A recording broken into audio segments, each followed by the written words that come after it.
성도 여러분 안녕하십니까? 2021년 11월 6일 토요 새벽 말씀 함께 나누겠습니다.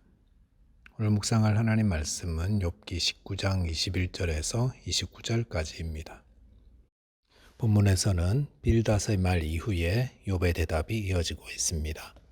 본문을 통해서는 고난받는 자를 불쌍히 여겨야 함과 또 부활신앙으로 모든 고난을 이겨야 함에 대해 묵상하겠습니다. 첫째 묵상할 내용은 고난받는 자를 긍휼히 여기야 한다는 것입니다. 본문 21절 보시면 나의 친구야 너희는 나를 불쌍히 여겨다오 나를 불쌍히 여겨다오 하나님의 손이 나를 치셨구나 라고 하였습니다. 욥은 그의 친구들을 향해 나를 불쌍히 여겨다오라고 간청했습니다. 두 번이나 똑같이 반복했습니다. 이것은 욥이 고난 가운데 정말로 친구들의 그 긍휼함을 원하였다는 것을 의미합니다. 고난 가운데 있는 자에게 가장 필요한 것은 무엇일까요?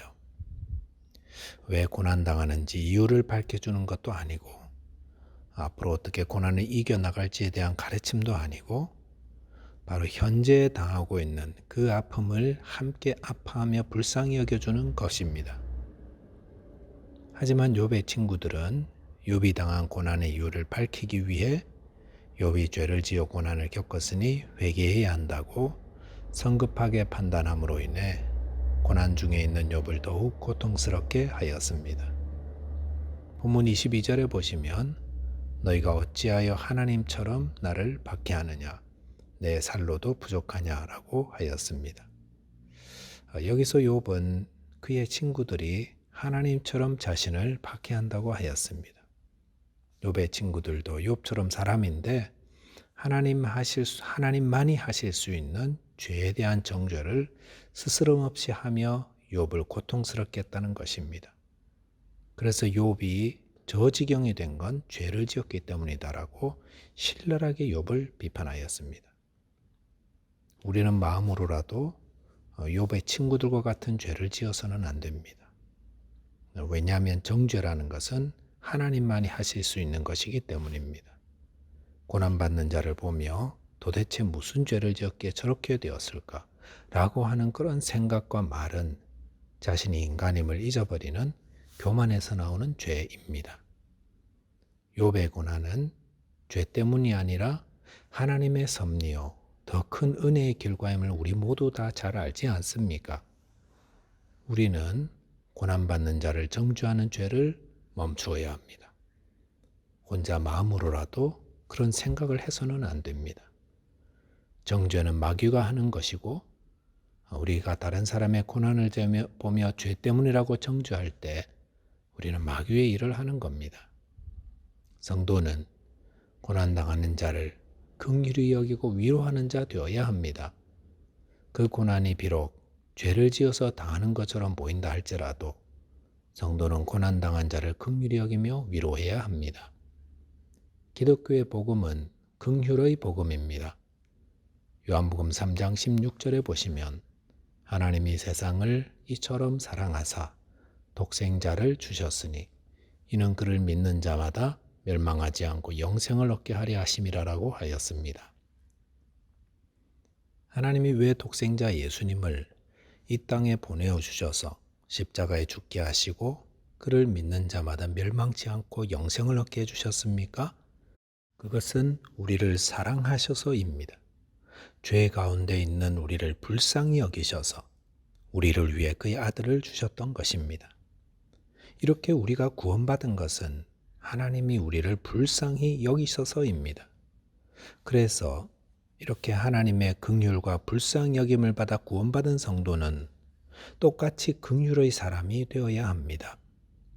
베드로전서 3장 8절에 보시면 마지막으로 말하노니 너희가 다 마음을 같이하여 동정하며 형제를 사랑하며 불쌍히 여기며 겸손하며 악을 악으로 욕을 욕으로 갚지 말고 도리어 복을 빌라 이를 위하여 너희가 부르심을 받았으니 이는 복을 이어받게 하려 하심이라라고 하였습니다.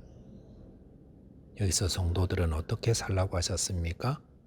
서로 동정하며 사랑하며 불쌍히 여기며 겸손하며 악을 행하는 자에게도 복을 비는 긍휼의 사람이 되라 하셨습니다. 저와 여러분께서 죄로 인해 심판받아야 할 때 하나님이 우리를 불쌍히 여겨 자비를 베푸시고 구원해 주신 것처럼 우리도 비록 죄를 지어 고난당하 보이는 그런 사람이라 할지라도 그를 정죄하기보다 다만 불쌍히 여겨 위로하며 긍휼의 사람 되어서 복을 이어받게 하는 축복의 통로 되시기를 바라겠습니다. 두 번째 묵상할 내용은 부활신앙으로 고난의 상황을 이겨야 한다는 것입니다. 본문 23절, 24절에 보시면 나의 말이 곧 기록되었으면 책에 쓰여졌으면 철필과 납으로 영원히 돌에 새겨졌으면 좋겠노라 라고 하였습니다. 욥은 자신의 말이 책에 쓰여지고 돌에 새겨져 영원히 남게 되기를 바란다고 했습니다. 고대 시대에는 후배들에게 남기고 싶은 정말 중요한 교훈들은 돌에 새겼는데 그때 사용되는 도구가 철필이고 돌에 새긴 글들이 부스러지는 것을 방지하기 위해 그 위에 납으로 입혔습니다. 이처럼 욥이 자신의 말을 책에 쓰고 또 돌에 영원히 새기고 남기려 한 이유는 무엇입니까? 그것은 지금까지 그의 친구들로부터 줄기차게 욥의 고난은 죄의 결과라고 정죄를 받아왔고 욥은 그게 아니라고 계속 항변해 왔습니다. 이러다 욥은 죽게 될 텐데 그러면 후세 사람들이 욥에 대해 뭐라 하겠습니까?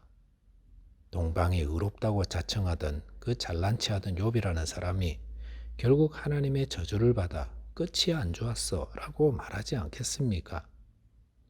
이런 사실을 생각하면 욥은 죽어가면서도 심중이 뜨거웠을 것 같습니다.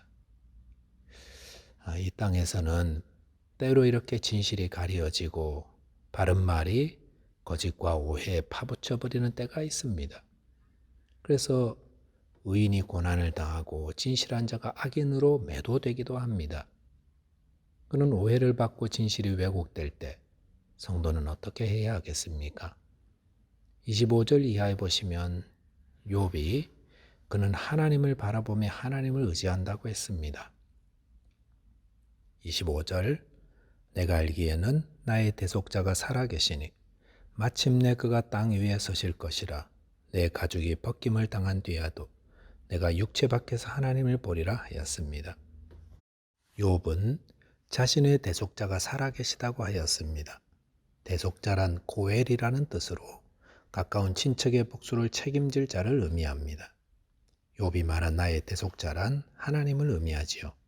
그래서 하나님이 욥의 무죄함을 밝히 드러내어 주실 것이라고 고백하는 것입니다. 내 가족이 벗김을 당한 뒤라는 것은 욥이 죽은 후라는 말입니다. 욥은 몸의 질병으로 죽게 될 텐데 그러면 욥에 대한 평판은 어떻게 되는 것입니까?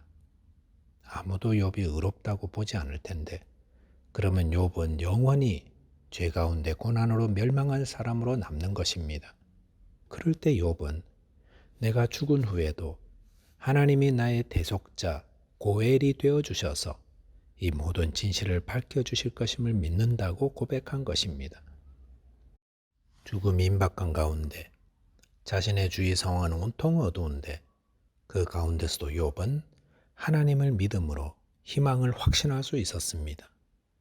이것이 바로 부활신앙을 가진 자의 모습입니다. 믿음의 사람은 모든 것이 온통 어두울 때에도 하나님의 부활케 하심을 확신하며 담대하며 평안함을 누립니다. 하나님이 아브라함에게 그의 아들 이삭을 잡아 죽이라 시험했을 때에 그가 기꺼이 그 일을 하려 했던 것도 그가 죽은 자를 살리실 하나님을 믿었기 때문이라고 하지 않았습니까? 부활신앙을 가진 자는 모든 것이 온통 어두울 때도 희망을 확신합니다. 말씀을 정리하겠습니다. 성도는 고난당하는 자를 긍휼히 여겨야 합니다. 그것이 주님이 바라시는 것입니다. 또한 고난 가운데서 모든 것이 절망스러울 때라도 하나님이 모든 어둠과 죽음에서 일으켜 세울 것임을 확신하는 부활신앙으로 담대하며 평안합니다.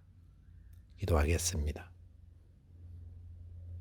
하나님 아버지, 저희가 만나는 고난당하는 이웃들을 향해 마음으로라도 정죄하거나 비난하지 말고 긍휼히 여기도록 도와주옵소서. 또한 아무리 어둠이 깊어도 하나님이 나의 대속자임을 확신하며 부활신앙으로 승리케 하여 주옵소서. 우리 주 예수 그리스도 이름으로 기도하옵나이다. 아멘. 오늘도 믿음 안에서 승리하시고 내일 복된 주일 맞이하시기 바라겠습니다. 감사합니다.